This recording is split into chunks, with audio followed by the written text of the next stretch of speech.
رہے, اللہ کے احکام کے آگے نفس نہ چاہ رہا ہو, مصیبتیں آ رہی ہو, رکاوٹیں آ رہی ہو, بازار اس ٹائم میں دقت دے رہا ہو, کاروبار اس ٹائم میں رکاوٹ بن رہی ہو, رشتہ داری اس وقت میں رکاوٹ بن رہی ہو, ہمارے دنیاوی معاملات اس میں آڑے آ رہے ہو, لیکن سب کو کنارے لگا کر کے پورا کرنا, اسی کا نام تو صبر ہے. کہ اللہ کا احکام ہے, یہ پورا ہوگا تو ہوگا, اس کو کرنا ہے تو کرنا ہے. یہ ہے اے اللہ مجھے شکر گزار بندہ بنا, صبر کرنے والا بنا. اسی میں مانتے تھے وَجَعَلْ فِي يَمِينِي صَغِيرًا, اے اللہ مجھے میری نگاہوں میں چھوٹا بنا دے, اللہ مجھے میرے خود کی نگاہوں میں چھوٹا بنا دے. انسان جب اپنی نگاہ میں بڑا بنتا ہے نا, وہیں سے اس کی بربادی شروع ہو جاتی ہے. جس دن اولاد یہ سمجھ لے کہ اب ہم بڑے ہو گئے ہیں, ہم جو کہیں گے گھر میں وہ چلے گا, اس دن سے اس اولاد کی بربادی شروع ہو جاتی ہے. یاد رکھیے گا, اس دن سے اس گھر میں ماں باپ کے دل سے جو دعائیں نکل رہی ہوتی ہے نا, پھر وہ دعائیں نکلنا بند ہو جاتی ہے. اس وقت سے وہ والدین جو بچوں سے خوش رہ رہے ہوتے ہیں نا, اس وقت سے والد کہتے ہیں کہ, اور ماں باپ اس وقت نہیں مرتے جب اس کی موت آتی ہے, ماں باپ اسی وقت مر جاتے ہیں جب اولاد گھر میں اس سے ڈھنگ سے بات کرنا چھوڑ دے. جب اولاد باتوں کو نہ مانے اور لہجے بدل لے, صحیح ڈھنگ سے بات نہ کرے, ماں باپ اسی وقت مر جاتے ہیں. وہ بھی بے زمینی کی زندگی جی رہے ہوتے ہیں, گھٹ گھٹ کر کے جی رہے ہوتے ہیں. کئی مرتبہ یہ سوچتے ہیں, اور میں نے سنا یہ کہتے ہوئے والدین کہتے ہیں اپنی زبان سے کہ ایسی زندگی سے اچھا ہے اللہ ان کو موت دے دے. آپ لوگوں نے نہیں سنا اس طریقے کے جملے؟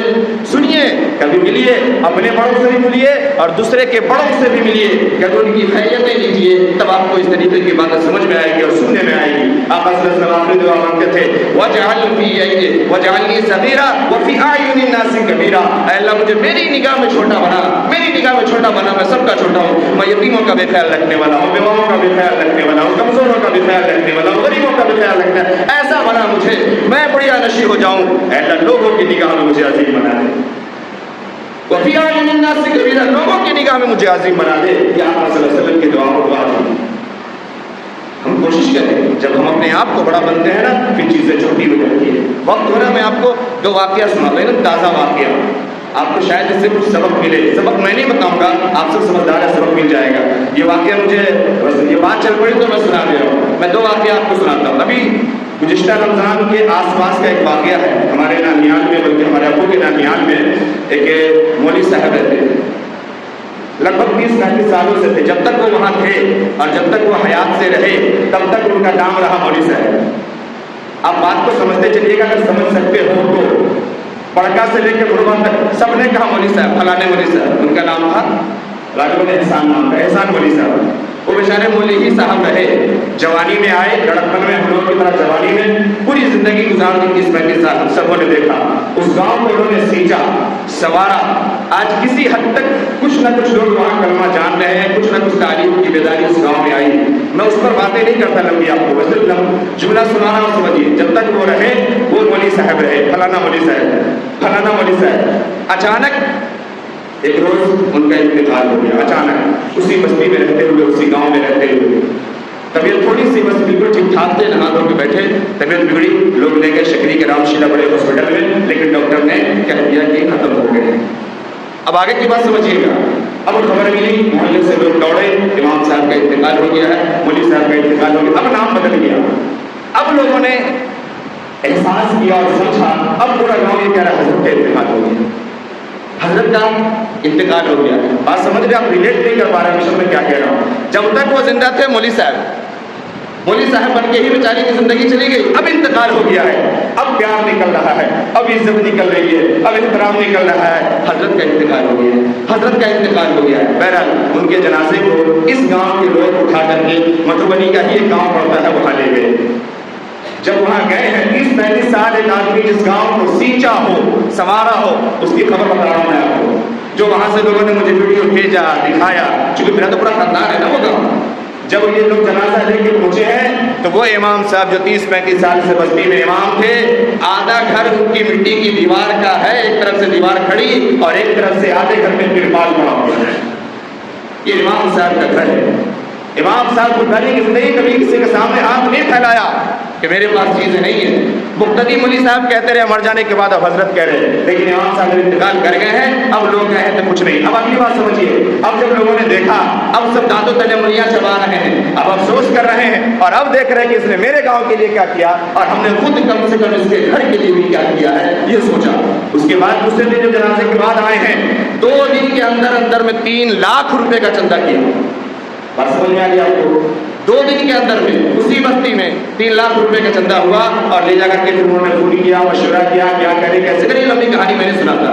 پھر اس کے بعد وہ پیسے پہنچائے گئے ان کی اہلیہ کو, بیوہ کو. ایک لڑکی بھی ان کے پاس, ایک کی انہوں نے شادی کی, کس حال میں نہ کی, ایک لڑکی بھی, ایک ماں مر گئی. کبھی کچھ لوگ اگر کہتے بھی تھے ملنے جلنے والے جو ان کے عمر دراز کے عمر کے لوگ تھے, تو بیچارے گھر نہیں لے جاتے تھے, نہیں گئے کہ کوئی دیکھ سکے. اور کبھی نے کسی اس شوق سے کہا بھی نہیں ہوگا کہ ہم دیکھ لیں کہ کیا ہے سارا گھر ہے, اس لیے نہ دیکھ سکے. میں یہ عرض کر رہا ہوں کہ ان کی زندگی میں کچھ نہ ہوا, یہ میں نے ان سے کہا تھا, آپ کو بتا رہا ہوں. اور 2 دن میں 3 لاکھ روپے کا چندہ کر کے ان کی بیوہ کو دے دیا گیا. ٹھیک ہے, ہو سکتا ہے اب بیوہ گھر کو ٹھیک کروا لے گی, ہو سکتا ہے بیوہ کے ذمہ بچی ہے, اس کے لیے کچھ انتظام ہو جائے, ہو سکتا ہے اب اس کی کچھ اچھی زندگی بن جائے. لیکن ایک بات دل پہ ہاتھ رکھ کے جواب دیجیے گا, جو انسان 30 سال اپنے خون اور پسینے اور اپنی پوری جوانی کو جس بستی جس محلے میں لگا دیا ہو, وہ کون سا خلق اور کون سا درد لے کر کے اس دنیا سے گیا ہوگا. کیا یہ مقتدی نے 3 لاکھ روپے ابھی جو دیے ہیں, یہ 3 لاکھ روپے اس امام صاحب کی ذات سے, بذات خود ان کی زبان سے اور ان کی ذات سے, ان 3 لاکھ روپے دعاؤں کے یہ مستحق ہو سکتے جن لوگوں نے ابھی دیا ہے؟ اس کا فائدہ ہو سکتا ہے امام صاحب کے ذریعے سے بذات خود؟ سمجھ میں نہیں آ رہی شاید آپ کو بات, غور کیجیے گا کبھی ان سب باتوں پہ. ہو سکتا ہے بیوہ کے دل سے کچھ دعائیں نکل جائے, بیوہ کی زندگی کچھ تھوڑی سی اچھی ہو جائے, لیکن اگر زندگی میں اس کی فکر کر لی گئی ہوتی تو شاید اتنے برے حالات سے وہ صبح شام جو وہ گھٹ گھٹ کر کے گھر میں بھی جیے ہوں گے, اپنے یہاں بھی جیے ہوں گے, یہ زندگی نہ دیکھنا ہوتا. ان باتوں کو کبھی سمجھا کیجیے. میں اس کا پورا آپ کو نہیں بتاتا, بہت لمبی کہانی ہے اس کی. دوسرا واقعہ میں آپ کو سنا رہا ہوں, یہ تو مولوی صاحب کی بات تھی, یہ یوریک کم اثر ہوگا آپ کو, اثر لینے کی ضرورت بھی نہیں, مولوی صاحب کی بات ہے. الحمدللہ اللہ کو توکل کر کے جی لیتا ہے, آدمی جی لے گا. اب دوسری بات سمجھیے, ابھی رمضان سے 4 روز پہلے, اس رمضان کی بات ہے, وقت ہوا جا رہا ہے, میں مختصر سنا رہا ہوں, اس کو آپ ریلیٹ کیجیے گا. میں آپ کو سنا چکا, پھر سنا رہا ہوں. ابھی رمضان سے 3 یا 4 روز پہلے کی بات ہے, میں کام گیا ہوا تھا, میرے ساتھ میں اور بھی لوگ تھے, یہ اسلم بھائی تھے. میرے یہاں جنازہ ہوا تھا. اس جنازے میں اس کے 4 یا 5 بیٹے ہیں, سب سیٹ ہیں, سب کا کاروبار ہے جس میں شہروں میں. 2 یا 1 بیٹیاں ہیں, جو میں جانتا ہوں, باقی کو نہیں جانتا. ماں کا انتقال ہوا, ماں کئی سالوں سے بیمار تھی, تقریباً 2-3-4 سالوں سے. بات سمجھیے گا میں کیا کہہ رہا ہوں. اس بیچ میں ان 4 بچوں اور بچیوں کو یہ توفیق نصیب نہیں ہوئی کہ ماں کو اپنے پاس رکھ لے یا ماں کے پاس پہنچ جائے. سب کی بیویاں بھی ہیں, سب بچوں کی, سب کی اولادیں بھی ہیں, سب کی بیٹیاں بھی ہیں. کسی کو یہ توفیق نہیں ہوئی کہ اس ماں کی, اس دادی کی, اس نانی کی خدمت کر لے, یا تو شہروں میں ساتھ میں رکھ لے یا گھر میں اس کے ساتھ رکھ لے, گھر میں رہ لے.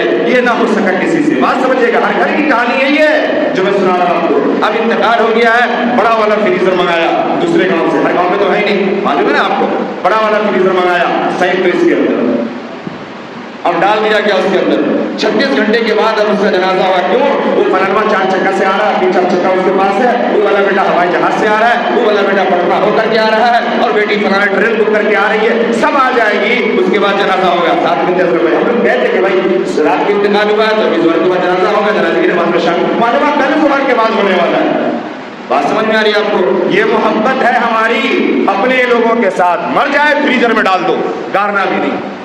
جلدی سے اس کی روح مٹی میں بھی جا کے سکون سے نہ رہنے پائے, جلدی سے اس کی روح اپنے مالک کے حقیقی کے پاس بھی نہ جائے. اس کو اور سڑاؤ, ہی زندہ میں بھی سڑائے ہو, فریزر میں بھی رکھ کے اس کو ہی مارو, لیکن اس کو چھوڑنا نہیں ہے. یہ محبت ہے ہماری. اس لیے میں کہتا ہوں کسی کے لیے کچھ کرنا ہے, اور اگر محبت ہے تو محبت کا ثبوت اس کی زندگی میں دیجیے, مرنے کے بعد نہیں. مرنے کے بعد ہر کوئی کانٹا دے کر قبرستان تک پہنچا دیتا ہے. اگر کسی کا ہاتھ بٹانا ہے, کسی کے ساتھ کانٹے بٹانا ہے, تو زندگی میں بٹاؤ. زندگی میں ایک آخری جملہ کہہ رہا ہوں, نے خود سنا, تاج محل دنیا نے دیکھا اور دنیا دیکھ رہی, ممتاز نے نہیں دیکھا. بات سمجھ میں آ رہی ہے آپ کو؟ محبت کی نشانی کی جاتی ہے نا, ممتاز نے نہیں دیکھا ہے. ممتاز کی قبر ہے, اس میں ہے, اس کی قبر میں بنائی گئی. گئی ہے تو تاج محل دنیا دیکھتی ہے. اس لیے ہم محبت کا صحیح پیغام دیں اور صحیح اس کے اصولوں پہ چلیں اور اپنے گھروں کا خیال رکھیں, رشتہ داروں کا خیال رکھیں, ماتحتوں کا خیال رکھیں. عید کا یہ پیغام تھا جو میں نے کل بھی آپ کو سنایا تھا, اور اب بھی ہے دوسروں کے ساتھ جو ریلیشنشپ میں ہیں ان کو ڈیل کریں اور مل جل کر کے رہیں. دعا